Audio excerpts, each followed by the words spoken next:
नमस्कार दोस्तों, मैं अभय सिंह चौहान स्वागत करता हूं आप सबका आपके अपने YouTube चैनल जीएस खजाना में। तो अब हम लोग पढ़ेंगे। कल तक हम लोग देखे थे कि शोषण के विरुद्ध अधिकार जो था 23-24 वहाँ तक हो चुका था। अब है धार्मिक स्वतंत्रता 25 से 28, अनुच्छेद 25 से 28 में जैसे पहला था स्वतंत्रता जो था समता या समानता का, तो 14 से 18, ठीक है। फिर 19 से 22 स्वतंत्रता का अधिकार, फिर 23-24 शोषण के विरुद्ध अधिकार, और 25 से 28 है वो धार्मिक स्वतंत्रता का अधिकार कैसे है, जिसमें सबसे पहले 25 से हम बात करेंगे। आर्टिकल 25 कहता है उसका पहला अंतःकरण। पहले बोलते ना कि रामायण वगैरह में सुने होंगे कि महाराज सुग्रीव अपने अंतःपुर में है, मतलब सबसे अंदर। तो अपने अंदर देखिए एक चीज वर्ड यहाँ पे मैंने यूज किया व्यक्तिगत। तो आर्टिकल 25 है ना, वो व्यक्तिगत है। और यहाँ पर देखिए मैंने लिखा है सामूहिक स्वतंत्रता, ये दो को ध्यान दीजिएगा। यहाँ फर्स्ट करते हैं या सेकंड करते हैं 26 में। व्यक्तिगत स्वतंत्रता का बात होता है आर्टिकल 25 में, और सामूहिक स्वतंत्रता की बात करते हैं हम लोग। जो धार्मिक स्वतंत्रता का बात हो रहा है ना, सामूहिक धार्मिक स्वतंत्रता की बात 26 में। 25 में कैसे अंतःकरण, अपने ऊपर कि हम कौन सा धर्म मान रहे हैं, किस भगवान को मान रहे हैं, है ना। मैं चाहे किसी भी धर्म से हूँ, लेकिन मुझे पूरी आज़ादी है कि मैं अगर हिंदू हूँ तो मस्जिद में भी जा सकता हूँ, मुस्लिम हूँ तो मंदिर में भी जा सकता हूँ। नेताओं की तो बात अलग है, जो ये सब धर्म की राजनीति करते हैं, उन सब की बात मैं नहीं करूँगा। लेकिन आप कहते हैं आपके अंतर मन में आप जिसको मानना चाहें मान सकते हैं, इस पर कोई बात नहीं है। ये अंतःकरण हुआ, जो संविधान कहता है वो कह रहे हैं हम, ठीक है। दूसरा है धार्मिक कार्य या रीति रिवाज। धार्मिक कार्य जैसे अभी बताया कि मंदिर जाना, मस्जिद जाना, सबका अपना अपना धार्मिक कार्य है, ये पर्सनल। इसीलिए मैंने बोला, लिखा है कि व्यक्तिगत और सामूहिक, मतलब 25 का जब हम लोग बात करेंगे आर्टिकल 25 का, तो समझ जाएंगे कि व्यक्तिगत स्वतंत्रता है, जिसमें धार्मिक कार्य, अंतःकरण तो समझा दिया सबको, धार्मिक कार्य और रिवाज, जो रीति रिवाज है, दीपावली में दिया जलाते हैं, है ना, नवरात्र में मंदिर जाते हैं, माता रानी के मंदिर धोना, फिर उसके बाद पूजा पाठ करना, है ना, वैसे ही मस्जिद में जाकर अजान करना, ये सब। तो आप सबका ये रीति रिवाज हो गया, धार्मिक कर हो गया। पर्सनल यहाँ पे पर्सनल लॉ भी लिखा हुआ है, सबका अपना अपना पर्सनल लॉ है कि मस्जिद में जाकर नमाज पढ़ेंगे मुस्लिम, उन लोग का अपना है रीति रिवाज, पर्सनल लॉ। हम लोग का, हिंदू लोग का अलग है अपना, है ना। तो वैसे फिर उसके बाद एक बात आती है, तीसरा नंबर में है कृपाण, हिजाब और सिंदूर। याद होगा आपको कि सिख के 10वें गुरु गोविंद ने गुरु पद को समाप्त करके गुरु ग्रंथ साहिब को गुरु पद प्रदान कर दिया था। जब मैं पढ़ाऊंगा उनके बारे में तो वो बात बताऊंगा। तो 5 का कार्य किया था सिखों के लिए उन्होंने, है ना, कृपाण, कड़ा, पगड़ी, है ना, ऐसे करके। तो कृपाण सिखों का अधिकार है, ये मिला हुआ है संविधान से कि कृपाण धारण कर सकते हैं। कृपाण छोटा तलवार समझे, छोटा वाला, बड़ा तलवार थोड़ी कि कहूँ एयरपोर्ट में पार होंगे तो ऐसे नहीं, वो लोग मिलता है, मेरे को जाएगा तो कृपाण चाहिए वो लोग को। तो कृपाण, मुस्लिम महिलाएं देखते होंगे या लड़कियां हिजाब पहनती हैं, तो ये भी उनका है, धार्मिक स्वतंत्रता है, वो पहन सकती हैं हिजाब। लेकिन जहाँ पर ड्रेस कोडिंग है, किसी स्कूल में है, कॉलेज में, जो ड्रेस है वो ड्रेस बन के जाना चाहिए अकॉर्डिंग टू संविधान मैं बात कर रहा हूँ, ठीक है। तो ये हिजाब हो गया। वैसे हिंदू महिलाओं को देखते होंगे सिंदूर लगाना, तो ये भी मौलिक अधिकार है, धार्मिक स्वतंत्रता है, व्यक्तिगत, समझ गए, मेरा व्यक्तिगत अधिकार है, ठीक है, ये हो गया। तो 25 में यही कहता है कि व्यक्तिगत स्वतंत्रता है, धार्मिक स्वतंत्रता जो है व्यक्तिगत धार्मिक स्वतंत्रता है। आर्टिकल 25 में सबका अपना अपना पर्सनल लॉ है। अंतःकरण मतलब अपने अंदर हम अपने मन में किसको मान रहे हैं वो मेरे पे डिपेंड करता है, हमको कोई बाध्य नहीं कर सकता इस चीज के लिए। धार्मिक कार्य अपने मन से हम करेंगे, जो रीति रिवाज होगा उसको पूरा करेंगे। और तीसरा में धार्मिक प्रचार प्रसार, ठीक है, धार्मिक प्रचार प्रसार, किसी को बहला फुसला के धर्मांतरण नहीं कराना चाहिए। आजकल बहुत सारा ये सब केस निकल रहा है ना। लव जिहाद वाला भी सुनते होंगे, तो लव जिहाद वाला जैसे बोलती है लड़की की, जज के सामने डर के मारे बोल देगी कि हमको ना फंसा लिया था, हमको बहला फुसला के ले गया था। एक हाथ से ताली कभी बजता है। आप देखिए अगर 18+ वाला भी कोई भी रहेगा तो बहला फुसला के ले गया, कैसे बहला फुसला के ले गया? आपका दिमाग काम नहीं करता है कि बहला फुसला के कोई भी ले जाएगा, चाहे वो भी किसी भी कौम का लड़का हो या किसी भी कौम की लड़की हो। माँ बाप को धोखा देते हैं, सिर्फ माँ बाप को ही धोखा नहीं देते हैं लव जिहाद वाले, जो भाग कर शादियां कर लेते हैं या भाग जाता है घर छोड़कर। सिर्फ माँ बाप को नहीं, अपनी आने वाली पीढ़ी को। मान लीजिए आप लोग भाग कर शादी कर लिए और आपका बेटा या आपकी बेटी किसी और के साथ उसका अफेयर चल रहा है, तो आप उसको कैसे मना कीजिएगा? वो भी तो बोला कि आप लोग भी तो भाग कर शादी किए थे। तो आपका जो ऊपर का पीढ़ी से लेके आपके नीचे वाले पीढ़ी भी बर्बाद होंगे, तो ऐसा नहीं करना चाहिए। याद रखिएगा, 5 दिन के प्यार के लिए बचपन में 9 महीना उस माँ का दर्द पूछे, जो 9 महीने पेट में रख के आपको पालती है, उसके बाद उस माँ बाप के बिल्कुल नहीं सोच के आप लोग भागते हैं। ठीक है, ये बात दिमाग में रखा कीजिए। आर्टिकल 26 की बात करेंगे तो समझ जाएंगे कि सामूहिक स्वतंत्रता, बोले थे कि अनुच्छेद 25 तो व्यक्तिगत, अनुच्छेद 26 तो सामूहिक। कैसे? पहला पॉइंट है इसमें कि धार्मिक कार्यों का प्रबंधन, जैसे भागवत कथा अगर हिंदू है तो करवा रहे हैं, मुस्लिम में जलसा होता है, सब होता है ना प्रोग्राम, तो धार्मिक कार्यों का प्रबंधन, या आप लोग मंदिर है तो मंदिर बनवाना, मस्जिद बनवाना, ये सब कैसे होता है? ठीक है, तो हम प्रबंधन कर सकते हैं, मेरा अधिकार है। तो प्रबंधन कोई एगो से नहीं ना होगा, पूरा समिति बनता है ना, ये समिति वो कमेटी पूरा गठित होता है, तो इसलिए सामूहिक। देखिए नाम से ही पता चल जाएगा, इसमें हम बोले जनता कर्म मेरे मानने तो व्यक्तिगत, या 26 में बात करेंगे तो सामूहिक। तो धार्मिक कार्यों का प्रबंधन या उसको उसी में आता है कि स्थापना करवाइए, या उसका संपत्ति है, या वैधानिक कार्य है। ठीक है, ये तीनों आता है। तो संपत्ति जो भी होगा, और टैक्स वाला टैक्स फ्री होता है वो आर्टिकल 27 में भी हम बताएंगे जस्ट इसके बाद। इसको आप लोग स्क्रीनशॉट ले सकते हैं, समझ गए होंगे कि व्यक्तिगत धार्मिक स्वतंत्रता की बात करेगा तो 25 में, और सामूहिक धार्मिक स्वतंत्रता की बात करता है तो 26 में। इसमें था अंतःकरण, अपने से मानने, धार्मिक कार्य, रिवाज, धार्मिक प्रचार, पर्सनल लॉ के हिसाब से सबका अपना अपना। और 26 में सामूहिक धार्मिक स्वतंत्रता होता है कि धार्मिक कार्यों का प्रबंधन हम करेंगे, उसमें स्थापना करेंगे मंदिर का, मूर्ति का, मस्जिद का, है ना, वो लोग करता है चर्च का, गुरुद्वारा का, सब अपने अपने पर्सनल लॉ के हिसाब से, और वही संपत्ति और वैधानिक कार्य सेम। समझ गए? इसको आप लोग स्क्रीनशॉट ले सकते हैं। बढ़ते हैं फिर इसके आगे।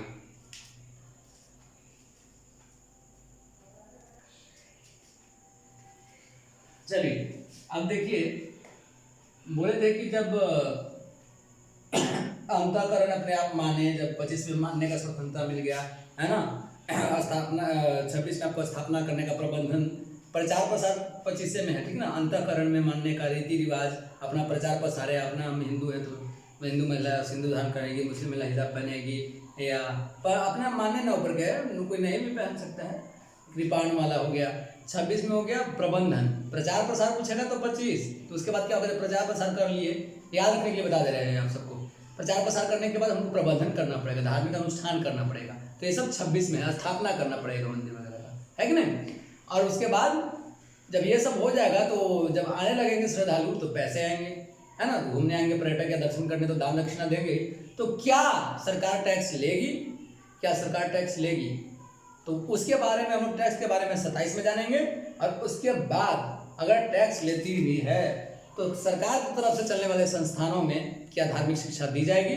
ये सब क्वेश्चन जरूर उठते हैं। तो 27-28 वही जवाब दे रहा है। 27 में क्या है, सीधा सीधा बस एक लाइन याद रखना है, टैक्स का नाम आया धार्मिक स्वतंत्रता में तो आंख बंद करके 27 मारना है। टैक्स से जुड़े हुए धार्मिक स्वतंत्रता में, मौलिक अधिकार में टैक्स से जुड़े हुए कुछ भी आ गया तो आंख बंद करके खटाक से मारना है 27 अनुच्छेद। कैसे?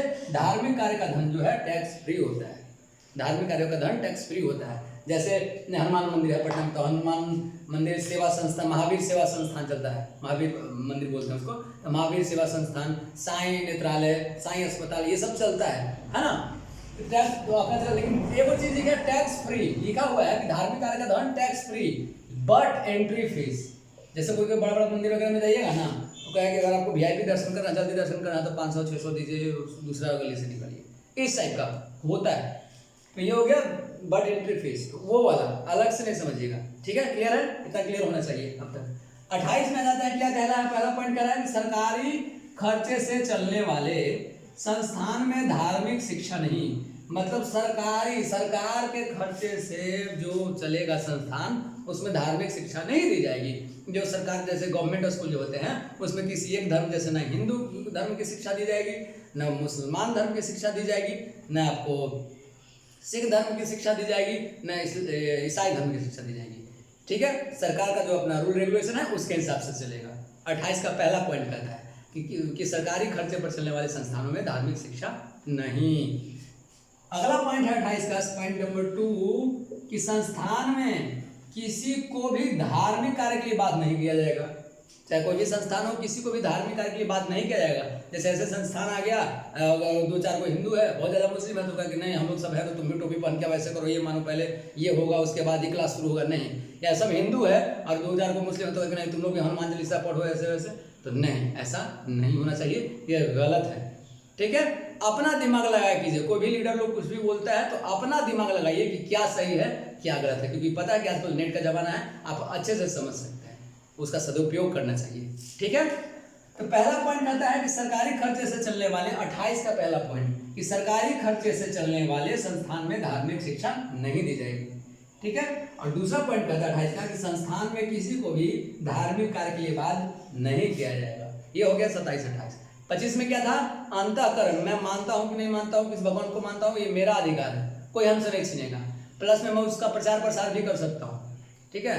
दूसरे का बुराई नहीं करने का, अपने धर्म का प्रचार प्रसार कीजिए। ठीक है। उसको मानने का, ठीक है, पहनने का जो मैंने बताया था कृपा नहीं सब, ये सब 25 में है। 26 में आता है, ये आपका हो जाता है सामूहिक रूप से संस्थान बनाने का, प्रबंधन करने का, स्थापना करने का, वैधानिक खर्चा, ये सब दिखाने का। ठीक है। 27 में बोले थे कि टैक्स का बात होगा तो 27 मार देना है, सोचना भी नहीं है, हाथ बंद करके 27 मार देना है। बट एंट्री फीस बताया अभी कि बड़ा बड़ा मंदिर में ऐसे लंबा लाइन लगा हुआ है, आप 700-800 दे के और साइड से VIP लाइन लगा के निकल लीजिए जल्दी दर्शन करके, ऐसा होता है। इसलिए लिख दिया है कि टैक्स फ्री, धार्मिक कार्य का धर्म टैक्स फ्री 27, लेकिन बट एंट्री फीस 28 में आ गया कि सरकारी खर्चे से चलने वाले संस्थान में धार्मिक शिक्षा नहीं दी जाएगी। देखते होंगे गवर्नमेंट स्कूल में नहीं दी जाती है, और संस्थान में किसी को भी धार्मिक कार्य के लिए बाध्य नहीं किया जाएगा। ये 28 था। क्लियर है इतना तक? अब हम लोग पढ़ेंगे आर्टिकल 29 और 30, इसका स्क्रीनशॉट आप लोग ले लीजिए, क्योंकि उसमें पढ़ेंगे आपको शिक्षा और संस्कृति का अधिकार। चलिए, हो गया था, धार्मिक स्वतंत्रता खत्म हुआ था। अब है शिक्षा एवं संस्कृति का अधिकार 29 और 30, क्लियर लिखा हुआ है। देखिए जो क्वेश्चन बनता है, ठीक है, कोई भी एग्जाम में इतना ही से बनता है, बस इतना ही समझने का फेर है, भूलिएगा नहीं। मैं तो चैलेंज कर रहा हूँ हर एक वीडियो में कि दम है तो भूल कर दिखाओ। अगर आप कोई भूल जाइएगा तो कमेंट करके हमको बता दीजिएगा। ठीक है, बस सच बोलना है। आर्टिकल 29 अनुच्छेद 29 क्या कहता है कि अल्पसंख्यक के हितों की रक्षा, अल्पसंख्यक के हितों की रक्षा मतलब कि किस प्रकार से अल्पसंख्यक हो सकते हैं? संस्कृति, भाषा, लिपि, धर्म, जाति के आधार पर संस्थान से वंचित नहीं किया जाएगा। जैसे सबसे पहले संस्कृति में आते हैं तो कह सकते हैं हम लोग कि भारत में खैर मुसलमान कम्युनिटी तो बहुत ज़्यादा है, फिर भी अल्पसंख्यक है, कोई दिक्कत नहीं है। और सिख हो गए, ईसाई हो गए, ये सब अल्पसंख्यक में आते हैं ना, तो ये सब अल्पसंख्यक में आते हैं। भाषा के आधार पर जैसे बंगाली बोलने वाले बिहार में कम है, तो बिहार में बंगाली जो है अल्पसंख्यक हो गए। हम तमिलनाडु में बिहारी बोलने वाले कम है, बिहारी कम है, तो भाषा के आधार पर जो है बिहारी तमिलनाडु में अल्पसंख्यक हो गए। समझ में आया? वैसे लिपि में, धर्म में अभी हम बताएं कि कौन कौन धर्म में सब लोग अल्पसंख्यक कैसे हैं। ठीक है, जैसे यहाँ पर है मुस्लिम कम्युनिटी अल्पसंख्यक, पाकिस्तान में जाइए तो आप हिंदू कम्युनिटी अल्पसंख्यक हो गया, इस टाइप से जाति के आधार पर अल्पसंख्यक। समझ गए? तो इनको क्या किया कि आधार पर संस्थान, इसके आधार पर, इतने लोगों के आधार पर किसी भी संस्थान से वंचित नहीं किया जाएगा। ठीक है, ये नहीं कि सरकारी स्कूल है, गवर्नमेंट स्कूल है, यहाँ पे हिंदुओं की संख्या ज्यादा है, 2-4 मुस्लिम है, मात्र 100 में 2-4 मुस्लिम है तो नहीं तुम लोग पढ़ने नहीं आ सकते हो, चलो निकलो, ऐसा नहीं। या 100 मुस्लिम है, 2-4 हिंदू है कहीं पर, ये इधर तुम लोग नहीं आ सकते, ऐसा नहीं। हम सब भाई हैं, आपस में मिलकर रहना सीख लें। ठीक है, दूसरे के बहकावे में ना आए, अपना कॉमन सेंस जरूर लगाएं। जब भी धार्मिक पर बात होती है तो अपना दिमाग जरूर लगाएं कि क्या सही है क्या गलत है। ठीक है, चलिए ये हो गया 29। सिर्फ इतना याद रखिए कि अल्पसंख्यक के हितों की रक्षा की जाती है किसके आधार पर? संस्कृति, भाषा, लिपि, धर्म और जाति के आधार पर संस्थान से वंचित नहीं किया जा सकता है। क्लियर है? अब आइए आर्टिकल 30, अनुच्छेद 30 क्या कहता है कि अल्पसंख्यक अपने संस्थान खोल सकते हैं, अल्पसंख्यक अपनी संस्थान खोल सकते हैं, सरकार उन्हें भी धन उपलब्ध कराएगी।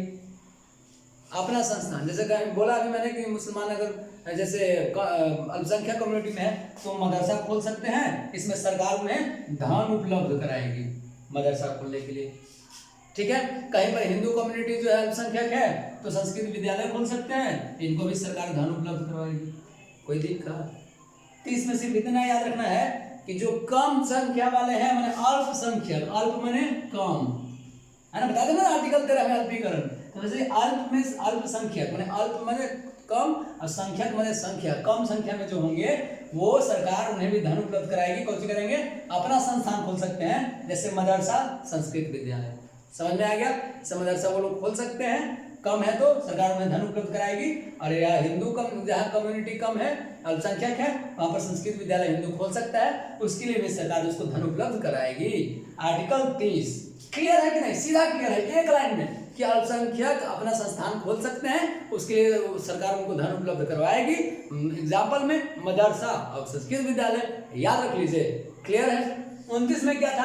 अल्पसंख्यक के हितों की रक्षा, संस्कृति के आधार पर, भाषा के आधार पर, लिपि के आधार पर, धर्म के आधार पर, जाति के आधार पर किसी भी संस्थान से वंचित नहीं किया जाएगा। यही था शिक्षा एवं संस्कृति का अधिकार 29 और 30। तो कह सकते हैं कि शिक्षा वाला 30 में आया और ये वाला संस्कृति वाला आपका आ गया 29 में। दोनों मिला के, दोनों है, सिर्फ अलग अलग नहीं है। बस याद करने के लिए बता रहे हैं कि शिक्षा एवं संस्कृति का अधिकार 29 और 30। 29 में किसी भी अल्पसंख्यक को संस्कृति, भाषा, लिपि, धर्म, जाति के आधार पर संस्थान से वंचित नहीं किया जाएगा। आर्टिकल 30 में जो अल्पसंख्यक होंगे उनको अपना संस्थान खोलने का पूरा अधिकार आर्टिकल 30 देता है, बल्कि उसके लिए सरकार उसको धन भी उपलब्ध करवाएगी उस कम्युनिटी को। क्लियर है। अब एक बात और क्लियर कर देते हैं आप लोग को, थोड़ा सा अगर ध्यान दीजिएगा तो थोड़ा सा ध्यान दीजिए, इतना ही मैं बता दे रहा, देख लीजिए इधर। आर्टिकल 30 के बाद 31 आता है, क्या बताए थे? संपत्ति था नहीं। अरे वो 19 का F में भी था संपत्ति, है ना? 19 का F में भी था संपत्ति, क्योंकि 30 के बाद 31 आ रहा तो बता दे रहे हैं संपत्ति। ठीक है। तो ये कौन वाला था? 31 वाला कौन था? बोले थे ना, खानदानी संपत्ति जो पूर्वज से मिला हुआ है या रियासत में मिला हुआ है। और 19 से बोला खरीदारी, जो खरीदे हैं आप, है ना? हम औरंगाबाद के तो पटना में खरीद लिए, तो 19 F के तहत ये भी मौलिक अधिकार था। लेकिन 44वें संविधान संशोधन, 44 दूनी 88, लेकिन उसका 8 रख लेना है, वो कम लिख देना है, 78। 44वें संविधान संशोधन 1978 के तहत ये दोनों को मौलिक अधिकार से हटाकर कानूनी अधिकार के रूप में डाल दिया गया। कानूनी अधिकार और आर्टिकल दे दिया गया 301। पूछता है, प्रीवियस में पूछा भी था दरोगा। क्लियर है। ध्यान दीजिएगा। इसके बाद 32 भी है और 33, 34, 35 भी बता देंगे, लेकिन most important, very very very important 32 उसके बारे में करेंगे। तब तक इसका स्क्रीनशॉट आप लोग ले सकते हैं।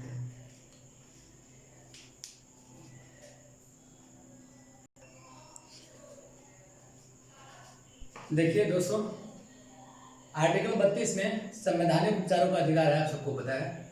उसमें न्यायालय जो है, उच्च न्यायालय या सुप्रीम कोर्ट, है ना, उच्चतम न्यायालय, दोनों 5 प्रकार के रिट जारी करते हैं। परमादेश हो गया, अधिकार परीक्षा हो गया, बंदी प्रत्यक्षीकरण हो गया, प्रतिषेध हो गया, है ना। तो उस पर एक अलग वीडियो डालेंगे। एक ही में 32 रहेगा, पूरा अच्छे से कवर करके, क्योंकि वहाँ से क्वेश्चन आना ही आना है, किसी भी एग्जाम में आना ही आना है, 100% रखिए। तो मैं सोच रहा हूँ उसका अलग वीडियो बना दूंगा, लेकिन आपको उसके साथ 33, 34, 35 उसमें मूल अधिकार पूरा खत्म ही हो जाएगा। ठीक है। तो अभी हम लोग पढ़ चुके हैं समानता का अधिकार,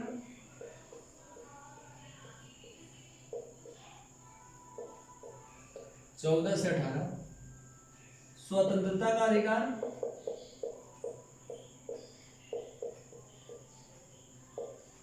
19 से 22, शोषण के विरुद्ध अधिकार,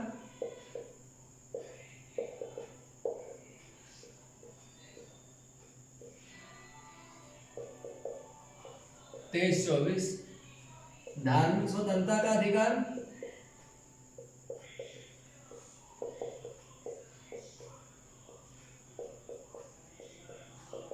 25 से 28, संस्कृति एवं शिक्षा का अधिकार, संस्कृति एवं शिक्षा, या पहले शिक्षा भी लिख सकते हैं, शिक्षा एवं संस्कृति भी कर सकते हैं, है कि नहीं। 29-30, संपत्ति वाला तो बता ही दिए। रह गया संवैधानिक उपचारों का अधिकार, ये सब हो गया। रह गया है संवैधानिक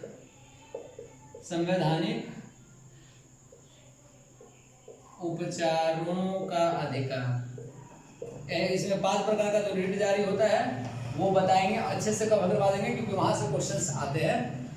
तब तक के लिए धन्यवाद, मिलते हैं अगले वीडियो में। पसंद आए तो लाइक, सब्सक्राइब एंड शेयर जरूर कीजिएगा, क्योंकि आपके सपोर्ट से ही मुझे मोटिवेशन और मिलेगा, ताकि और अच्छे से आपका कवर करवा पाऊँ सिलेबस, ताकि एग्जाम में डायरेक्ट यहाँ से लगे कि 15-15, 20-20 मिनट के वीडियो में पढ़े अभी सर से, लेकिन एग्जाम में मिला डायरेक्ट क्वेश्चन। पढ़ के देखिए, कभी भूल नहीं पाएंगे। मिलते हैं अगले वीडियो में। धन्यवाद।